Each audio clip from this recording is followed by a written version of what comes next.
अभी तक क्या पढ़ लिए? देखो ब्रह्मांड हम लोग पढ़े हैं। अब ब्रह्मांड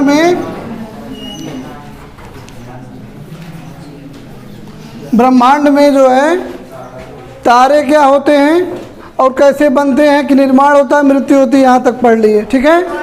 अब जो है हम आएंगे सौर मंडल में पढ़ेंगे। अब ब्रह्मांड हो गया, अब क्या पढ़ेंगे? सौर मंडल। सौर मंडल क्या है? सूर्य और उसके जो ग्रह हैं, ठीक है, उसको सौर मंडल कहते हैं। ठीक है, या इसी को सौर परिवार कहते हैं।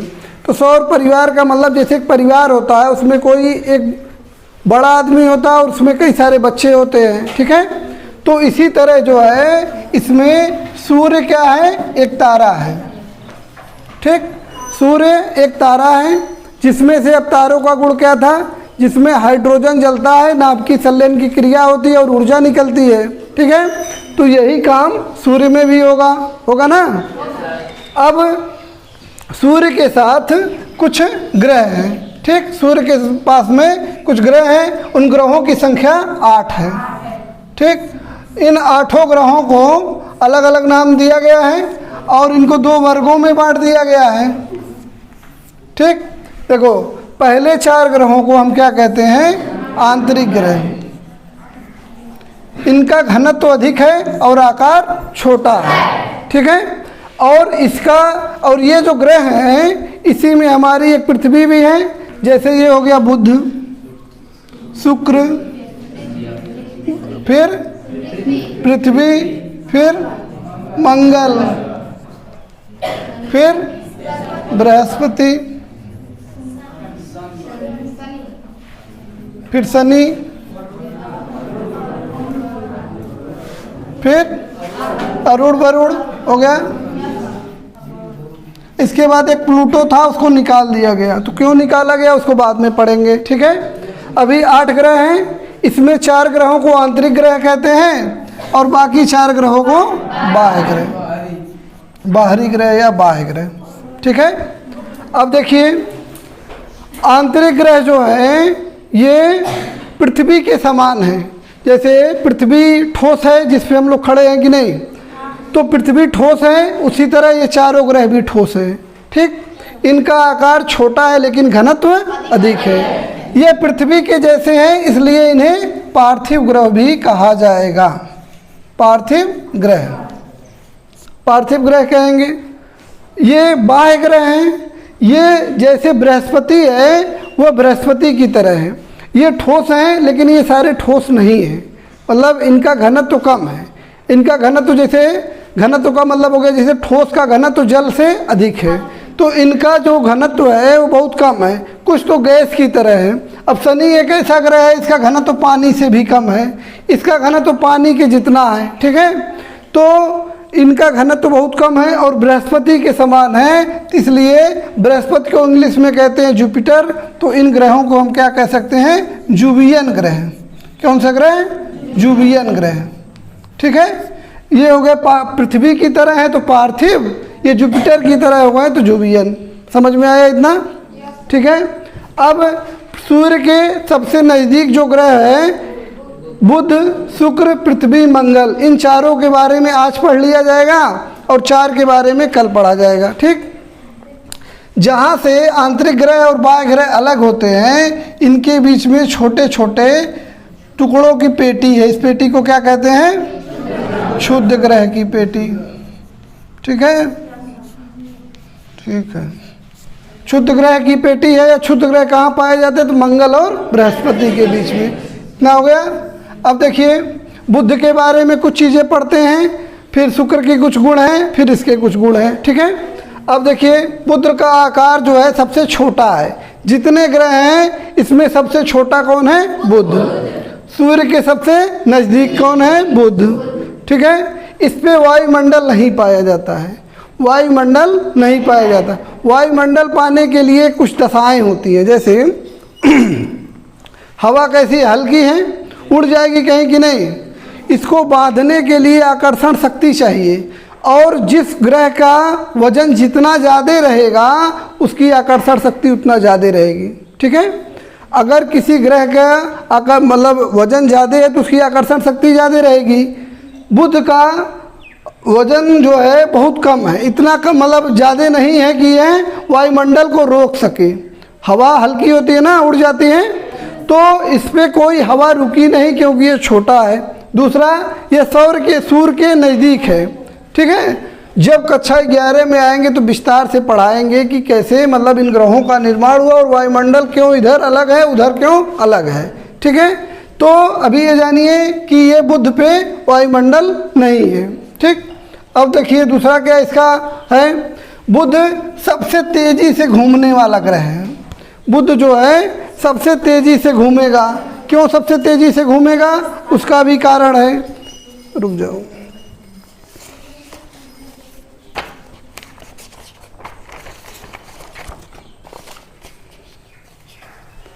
देखो बुध जो है सबसे तेज़ी से घूमेगा। क्यों? क्योंकि यह सूर्य के सबसे नज़दीक है। जैसे जैसे सूर्य से दूरी बढ़ती जाएगी, ग्रहों के इसके परिक्रमा जैसे किसी जाएंगे यज्ञ में तो परिक्रमा नहीं करते हैं चारों ओर, तो उसको परिक्रमा कहते हैं। और एक होता है लट्टू की तरह अपने धुरी पर घूमना, तो इसको चक्रण कहते हैं या घूर्णन कहते हैं, ठीक है। इसको परिक्रमण कहेंगे और उसको घूर्णन कहेंगे, ठीक है। अपनी धुरी पर लट्टू की तरह जैसे गोल गोल गोल गोल कोई घूम रहा है एक ही जगह पे खड़ा होके, तो उसको घूर्णन कहते हैं, ठीक है। शब्द ध्यान रखना।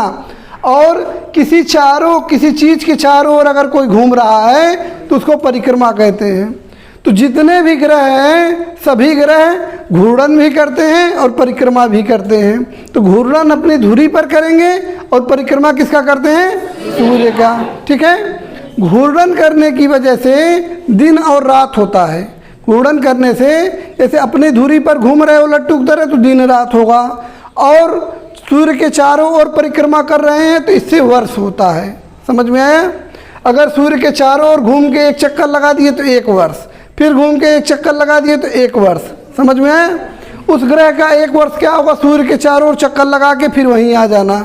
और दिन क्या होगा कि घूम के उसी जगह पर फिर आ जाना, ठीक है। तो सूर्य का जो ये घूर्णन की अवधि है वह 59 दिन की है।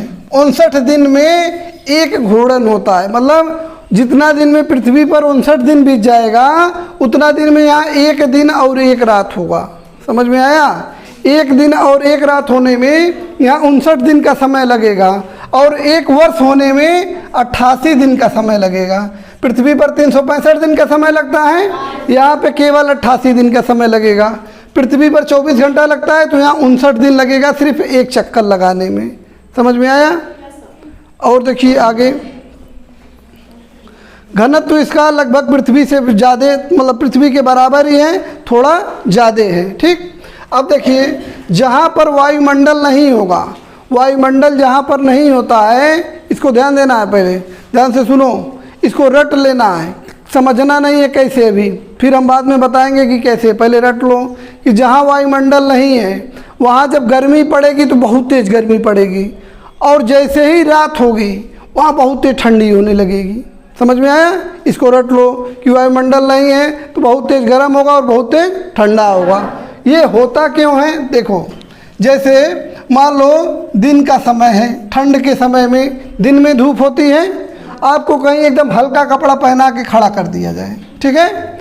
हल्का कपड़ा पहना खड़ा कर दिए तो क्या होगा, गर्मी खूब लगेगी कि नहीं?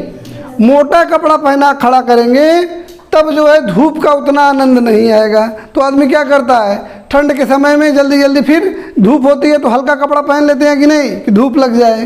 धूप लगती है तो अच्छा लगता है, लेकिन मान लो अब रात हो गई, वहीं खड़े रह गए तो जल्दी जल्दी ठंडी लगने लगेगी नहीं, उष्मा निकलने लगेगी शरीर से, क्योंकि इसको कोई ढकने वाला नहीं था, ठीक है। अगर मान लीजिए कोई आदमी एक कंबल में अगर मान लीजिए इसको लपेट के खड़ा कर दिया जाएगा तो क्या होगा, पहले तो धूप जब लगेगी तो थोड़ा धीरे धीरे आएगी, मतलब गर्मी, और जब बाहर निकलेगी तब भी धीरे धीरे निकलेगी कि नहीं?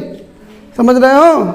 वायुमंडल जो है किसी भी ग्रह के लिए कंबल का काम करता है कि जब कोई ऊर्जा उसमें से निकलती है तो वह उसको रोकता है, और जब तक रोक के सुबह होने वाला होता है तब तक फिर मतलब सूर्य निकल जाता है, ठीक है। इसीलिए रात के समय में जब सूर्य दिखाई नहीं देता तो अचानक से इतना तापमान नहीं गिरता है कि बर्फ़ बन जाए पानी। अगर वायुमंडल नहीं होता तो जो पानी हम पीते हैं दिन में तो उबलने लगता और रात में पता चलता कि बर्फ़ बन गया।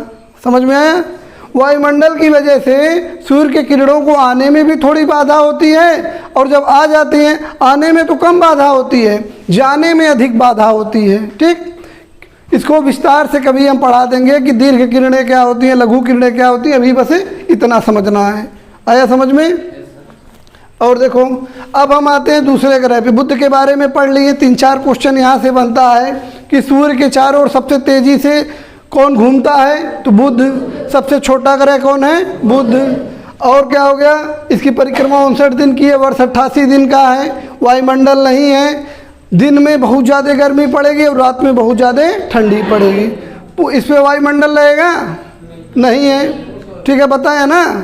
इसका कोई उपग्रह भी नहीं है। जैसे पृथ्वी से रात में जब सूर्य डूब जाता है तो एक चंद्रमा दिखाई देता है ना चमकता हुआ, यहाँ से कुछ भी ऐसा चमकता हुआ दिखाई नहीं देगा। ठीक है, इतना आ गया। बुध से आगे बढ़ा जाए, शुक्र पे आया जाए। अब देखिए शुक्र के बारे में कुछ गुण। शुक्र जो है बुध के बाद अगला ग्रह है और पृथ्वी का सबसे निकटतम ग्रह है।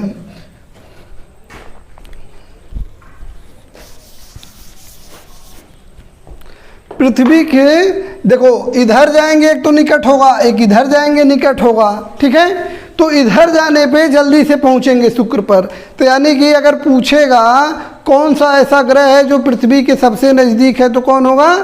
शुक्र। ठीक है, इसे पृथ्वी की बहन कहा जाता है क्योंकि इसकी आकृति वगैरह इसी के अनुरूप है, तो यह पृथ्वी की बहन है। या जुड़वा बहन भी कई क्वेश्चन पूछा जाता है, पृथ्वी की जुड़वा बहन कौन है या पृथ्वी की बहन किसे कहा जाता है। कई क्वेश्चन आता है, इंग्लिश में तो सिस्टर लिखा रहेगा, हिंदी में बहन की जगह भागनी लिख देता है। ठीक है, तो भागिनी भी उसी को कहा जाता है ना, बहन को ही। तो सिस्टर प्लैनेट। अब पूछेगा निम्न में से कौन 2 जुड़वा बहन ग्रह हैं या जुड़वा ग्रह हैं, तो पृथ्वी और शुक्र। ठीक है, अब देखिए इसे क्या कहा जाता है? भोर का तारा और सायं का तारा। भोर का तारा और सायं का तारा। ऐसा क्यों कहते हैं?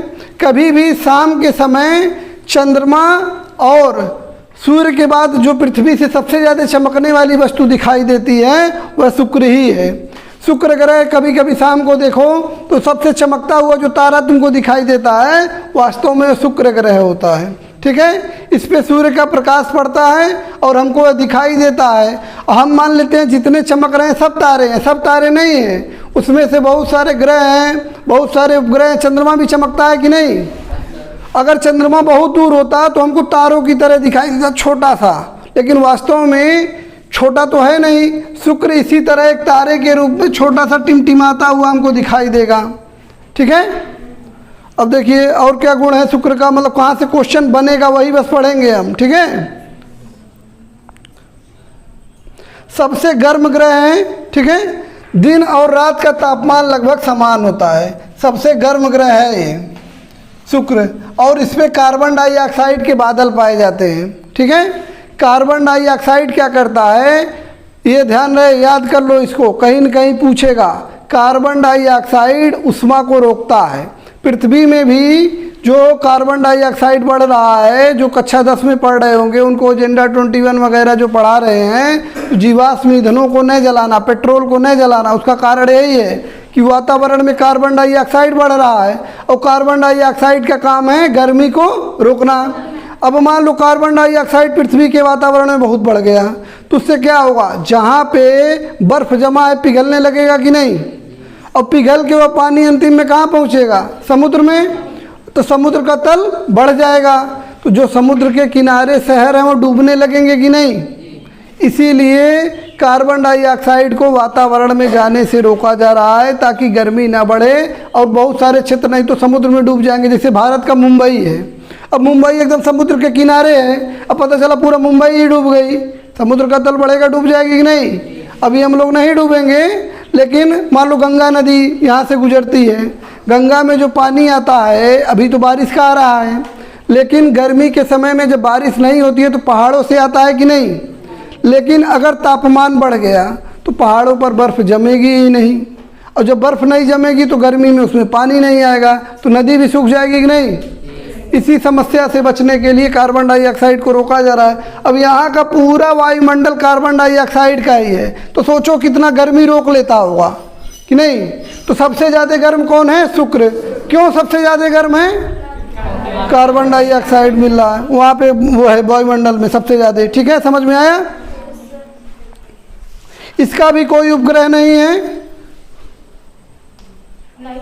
हाँ, इसका भी कोई उपग्रह नहीं है। ठीक है, और तो यहाँ पे देखो शुक्र का कोई भी उपग्रह नहीं है। ठीक, और इसका यहाँ पे जो बादल पाए जाते हैं वो सल्फ्यूरिक एसिड के होते हैं। सल्फ्यूरिक एसिड को लिखते हैं H2SO4। तो ये क्या होता है? तेजाब होता है। अगर उसके बादल ही तेजाब के या सल्फ्यूरिक एसिड के बने हैं तो बारिश होगी तो क्या बरसेगा? तेजाब। तो वहाँ अगर मान लो पृथ्वी पर ऐसा बारिश होने लगी, तेजाबी बारिश, तो पता चला गए तो जल जाओगे कि नहीं, त्वचा जल जाएगी नहीं। तो वहाँ इसको रट लेना है, क्वेश्चन में यही पूछेगा। निम्न, अभी पीसीएस में इसी साल पूछा था, निम्न में से कौन सा ऐसा ग्रह है जहाँ सल्फ्यूरिक एसिड के बादल पाए जाते हैं। तो इतना उस समय हमको भी नहीं ध्यान था। इसी साल का पीसीएस का पेपर देखना होगा तो देख लेना। H2SO4 मतलब कहाँ पाया जाता है? शुक्र पे, सल्फ्यूरिक एसिड के बादल।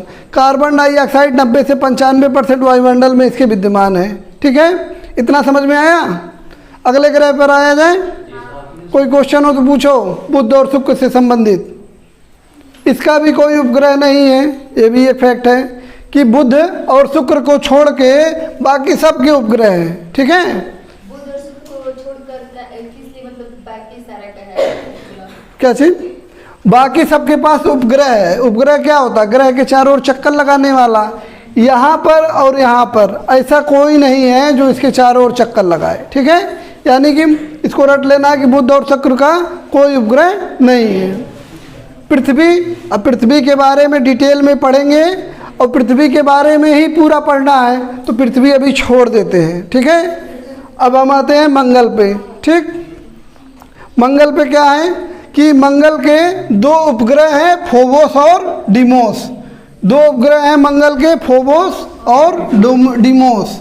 फोबोस और डिमोस, ये क्या है? उपग्रह है। जैसे पृथ्वी पर रात में हमको एक चंद्रमा दिखाई देता है ना, चमकता हुआ, मंगल पे चले जाओगे तो दो दिखाई देगा। ठीक है, और मंगल को लाल ग्रह भी कहा जाता है। ठीक, मंगल पे फोबोस और डिमोस, फोबोस हो। ठीक है, फोबोस और डिमोस हो गया।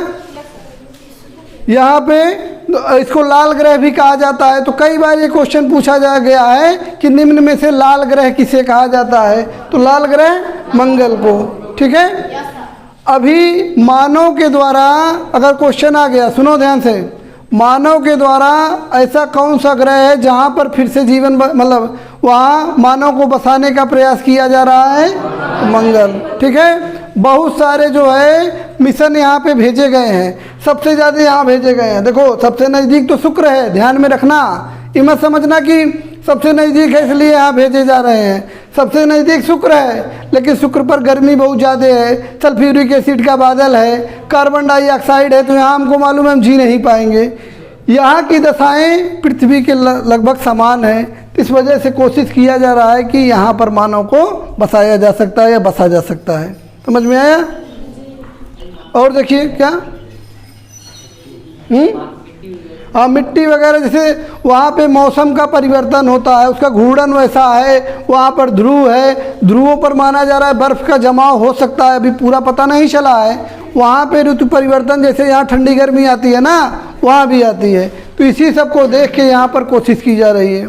ठीक है, अब देखो यहाँ पर ज्वालामुखी पाई जाती है। ठीक है, ज्वालामुखी पाया जाता है। एक पर्वत है यहाँ पे, ज्वालामुखी पर्वत जो है, जिसको कहते हैं निक्स ओलंपिया। निक्स ओलंपिया पर्वत है, इसमें मंगल पे ज्वालामुखी पर्वत है। अभी तक इस पे क्वेश्चन हम देखे नहीं है कहीं बना है, लेकिन हो सकता है भविष्य में बन जाए। निक्स ओलंपिया पर्वत इतना ऊंचा है जितना हमारा एवरेस्ट है, उसका 3 गुना, एवरेस्ट का 3 गुना। और पृथ्वी का सबसे ऊंचा पर्वत कौन है? पृथ्वी का सबसे ऊंचा पर्वत कौन है? एवरेस्ट। ठीक है, और एवरेस्ट से 3 गुना ऊंचा है निक्स ओलंपिया। ठीक है, वो क्या है? ज्वालामुखी पर्वत। अगर क्वेश्चन आ गया पृथ्वी के अतिरिक्त किस ग्रह पर ज्वालामुखी की क्रियाएं होती हैं? कहाँ पे? मंगल ग्रह पे। ठीक है, समझ में आ रहा है ना क्वेश्चन कैसे बनेगा?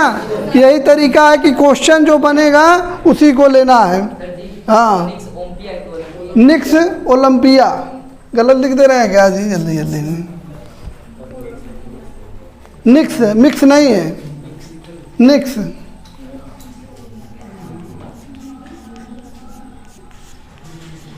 ओलंपिया। ठीक है, हो गया। और देखिए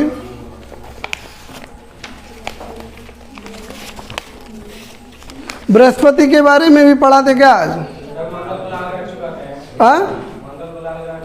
हाँ, मंगल को लाल ग्रह क्यों कहते हैं? यहाँ की जो भूमि है वो लाल मिट्टी की जैसी दिखाई देती है। ठीक है, जैसे कहीं कहीं पे हमारे वहाँ लाल मिट्टी पाई जाती है कि नहीं?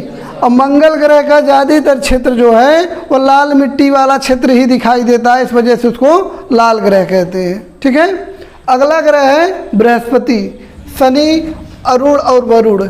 इसको बाह्य ग्रह कहते हैं। बृहस्पति के समान है इसलिए इसको जुबियन ग्रह कहते हैं। ठीक है, थोड़ा सा आज देख लेते हैं, कल यहीं से शुरू किया जाएगा। ठीक है, अब देखो बृहस्पति जो है सबसे बड़ा ग्रह है। पूरे सौरमंडल का जो ग्रह है वो सबसे बड़ा है और लगभग 71% इसका जो है द्रव्यमान, जितने ग्रह हैं इनको अगर तौल दिया जाए तो 71% भार इसी का आएगा। ठीक है, सबसे मतलब द्रव्यमान का 71% आएगा। और यहाँ पे जो बादल हैं हाइड्रोजन तथा हीलियम के हैं। ये वास्तव में देखो सूर्य में भी हाइड्रोजन हीलियम है कि नहीं? देखो वास्तव में हुआ क्या था, जब बना ये ग्रह बने हैं, इसको ध्यान से सुनो, तो सूर्य की गर्मी की वजह से और सौर पवन और सौर ज्वालाओं के कारण, सूर्य की गर्मी और सौर ज्वालाओं के कारण ये ग्रह ठोस हो गए। ठीक है, सौर ज्वालाएं आई, एक झटके की तरह ज्वाला लगती थी, तो यहाँ के पवन जो थे वह बदल गए, मतलब यहाँ के पवन दूर ढकेल दिए गए। और दूर में कौन है? शनि है, अरुण है, वरुण है कि नहीं? तो जब शुरू में वायुमंडल बना था उसमें हाइड्रोजन की मात्रा अधिक थी। ठीक है, पूरे ब्रह्मांड में पूछा जाएगा कि सबसे अधिक पाया जाने वाला तत्व कौन सा है? हाइड्रोजन। तो इस समय जब बना शुरू में ग्रह तो सब पे हाइड्रोजन की मात्रा अधिक थी, लेकिन सूर्य की गर्मी की वजह से सौर ज्वालाएं उत्पन्न होती है ना, तो सौर ज्वालाओं के कारण इसके वायुमंडल को दूर ढकेल दिया गया। ठीक है, दूर ढकेलने की वजह से क्या हुआ कि यहाँ का वायुमंडल बदल गया, वो जो तत्व थे वो कम हो गए। ठीक, और यहाँ पे ज्वालामुखी इत्यादि क्रियाएं हुई जिसकी वजह से कुछ नए प्रकार के गैस बने। ठीक है, जल बना और भी तत्व बने। ऑक्सीजन कैसे बना? वो पेड़ों के बाद में बनता है। तो ये जटिल व्यवस्था, बस इतना जानिए कि इसका वायुमंडल कुछ अलग प्रकार का है और इसका वायुमंडल जो ब्रह्मांड में ज़्यादा तत्व पाए जाते हैं या जो तारों में गुण पाया जाता है वैसा है। जैसे सूर्य तारा है, सूर्य में हाइड्रोजन ज़्यादा पाया जा रहा है कि नहीं? ऐसे ही बृहस्पति देखिए बड़ा ग्रह है, वहाँ जो वायुमंडल है वहाँ भी हाइड्रोजन पाया जा रहा है। ठीक, हीलियम पाया जा रहा है, हाइड्रोजन पाया जा रहा है। सभी ग्रह जो है सूर्य से उष्मा लेते हैं ना, लेकिन ये बृहस्पति ग्रह से बहुत सारी ऊर्जा निकलती भी है। मतलब सूर्य से जो ऊर्जा मिल रही हो तो मिल ही रही है, इसके अंदर से भी ऊर्जा निकल रही है। कुछ रेडियो एनर्जी है इसके अंदर जो माना जाता है ये सूर्य से भी ज़्यादा ऊर्जा का उत्सर्जन कर रहा है। ठीक है, समझ में आया? यहाँ का वायुमंडल कैसा होगा? हाइड्रोजन की अधिकता होगी। इधर जितने भी वायुमंडल होंगे, अभी कुछ उपग्रह हैं उनके उपग्रहों के भी वायुमंडल है। अभी जैसे चंद्रमा छोटा है तो चंद्रमा का वायुमंडल नहीं है। अभी जब हम पढ़ेंगे इधर कुछ उपग्रह भी हैं जिनमें वायुमंडल पाया जाएगा।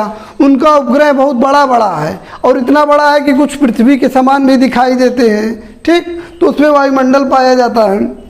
अभी देखिए बृहस्पति के बारे में पढ़ रहे थे, तो बृहस्पति का हाइड्रोजन और हीलियम का वायुमंडल है। क्यों है बता दिए। सौर ज्वालाओं के कारण जो मूल वायुमंडल था इन चारों से तो आंतरिक ग्रहों से हटा दिया गया, लेकिन इन शेष बाह्य ग्रहों के ऊपर लगभग वही वायुमंडल है। समझ में आया? न समझ में आएगा तो बताना, ज़्यादा कठिन नहीं होना चाहिए, ठीक है? क्या चीज? ओलंपिया बिंद लगा दो ना।